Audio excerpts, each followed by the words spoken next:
Okay, like that. Finance jig. Little finesse jig.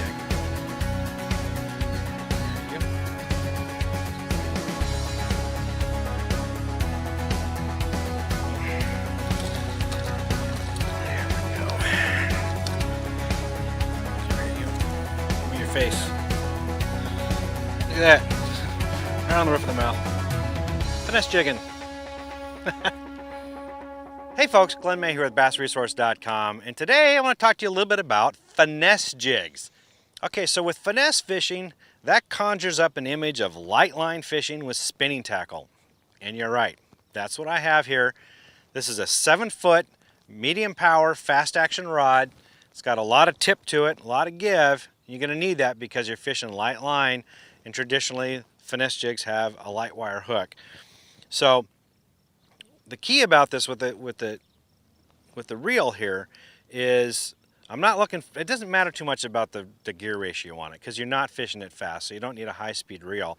What I'm most interested in is a nice smooth drag. Make sure you get yourself a reel that's got a real good drag system in it that's nice and nice and smooth. That's what you want when you're fishing these jigs, because when the fish is pulling and fighting on you, you gotta let the rod and the line all work together with the drag so you don't break anything. And guys, don't be afraid to downsize to 6-pound test.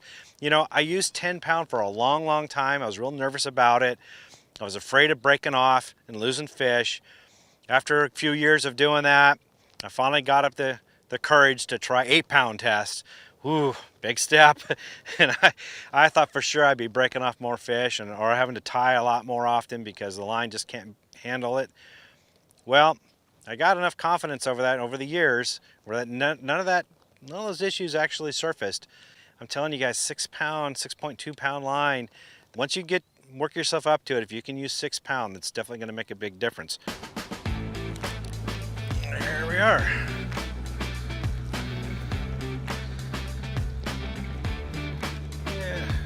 Little guy, he thinks he's big.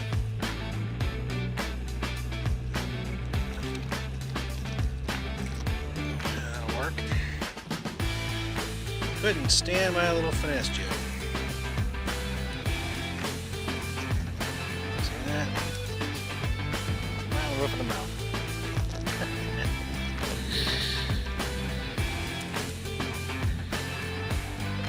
Little guy, but they're fun. All right, so that was finesse fishing, traditional style, spinning gear, open water. Now I want to show you what I do with finesse jigs.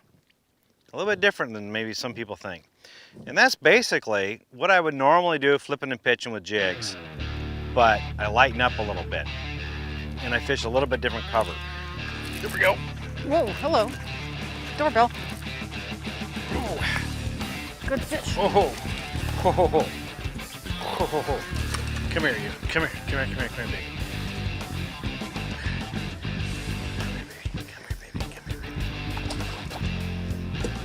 That's a nice fish. There we go. Big fatty. Some grass in his face.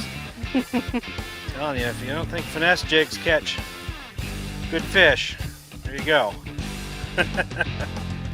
He ate that thing. Look at that.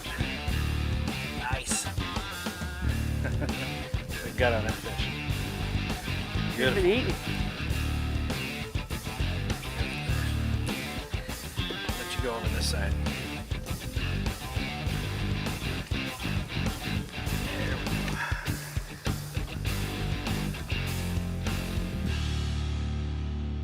So first of all, what we're doing here is I'm using, instead of, a traditional flipping outfit would be, a flipping rod that's heavy action, long, with stout, 50-pound, 65-pound braid, something like that.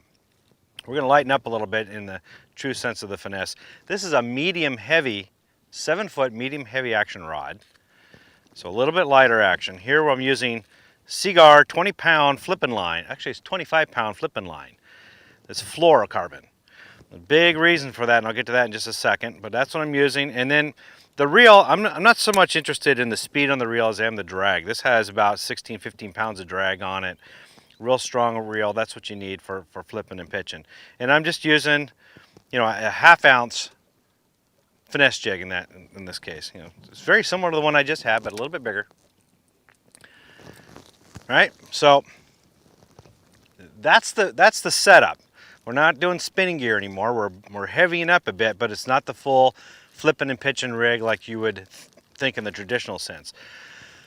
The reason being is, you know, this is a nice small compact bait, and the traditional flipping jigs, you know, they're big, they're bulky, they have, you know, big trailers on them.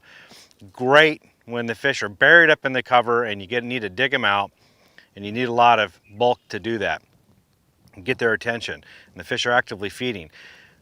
Finesse jigging comes into play when the fish, the bite is off. They're not really chasing baits. They're not actively smacking your lure as it's falling down, you know, down the cover. The other thing is when you're flipping and pitching, you bring your boat right up on top of the cover, and you're just in pitching distance, maybe 6-7 feet away, right?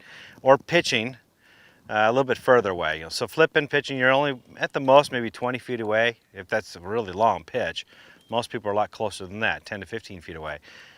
In this case, what we're doing is I'm taking the boat and I'm positioning it off away from the cover, and I'm pitching it to the edge of the cover. You want to pull off away. You don't want to get a 20-foot boat right on top of the fish when they're real finicky. That can scare them off. So in this case, we'll pull away from the cover. We're using the fluorocarbon line, because braid, you know, if the fish are real finicky, it's a real slow fall. You're moving it slightly on the bottom, slow movements. You're giving the fish time to examine your bait and in the whole setup. And braid, you can't hide it. Braid just looks unnatural. Fluorocarbon has less visibility. It's a low vis line. It's less apt to look unnatural to the fish. 25 pound, because we're still throwing it real close to cover, or real just on the inside of it, right on the edge. You know, cover like you may see in the background here, bushes, flooded timber, things like that. You're just not throwing it into the heavy cover and right into the midst of it like you would with 50, 65 pound braid. I hope that makes sense. Anyway, that is the different ways to fish a finesse jig. I hope those tips help. For more tips and tricks and for the answers to all your questions about bass fishing, visit BassResource.com.